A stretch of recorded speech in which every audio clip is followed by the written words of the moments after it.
Hey everyone, today we're going to cover an important matching question on population theories and demography. Let's break it down clearly with each thinker and their contribution. List 1 and List 2 explanation. A. Theory of population growth and resource limits, Thomas मैल्थिस.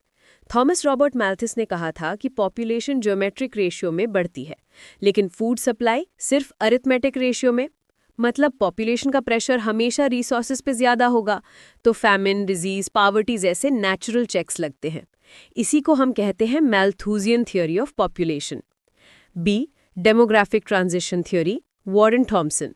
Warren Thompson ने 1929 में demographic transition model दिया.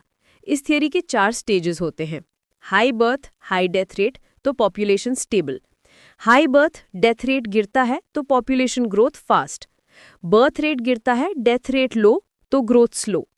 लो birth, low death rate, तो stable या even decline.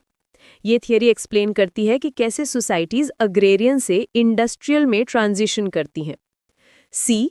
Father of demography, John Graunt. John Graunt को father of demography कहते हैं. उन्होंने 1662 में natural and political observations made upon the bills of mortality publish किया. उसमें उन्होंने बर्थ, डेथ्स, इन्फेंट मोर्टेलिटी जैसे डेटा सिस्टमैटिकली एनालाइज किया. यहीं से मॉडर्न स्टैटिस्टिक्स और पॉपुलेशन स्टडीज की फाउंडेशन शुरू हुई. D. Coined the term third world. Alfred Sauvy एक फ्रेंच डेमोग्राफर थे. उन्होंने 1952 में थर्ड वर्ल्ड शब्द कॉइन किया. उन्होंने बोला कि जैसा फ्रेंच रेवोल्यूशन में थर्ड स्टेट था, उसी तरह डेवलपिंग कंट्रीज का ग्लोबल सिस्टम में रोल है.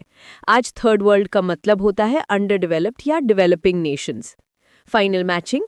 A to 3 Thomas Malthus, B to C Warren Thompson, C to 2 John Graunt, D to 1 Alfred Sauvy. तो गाइज, ये था एक quick but detailed explanation on important demography theories Malthus, Thompson, John ग्रॉन्ट and Alfred सावी. अगर आपको ऐसा और content चाहिए for your exams तो लाइक, शेयर और सब्सक्राइब करना ना भूलिए.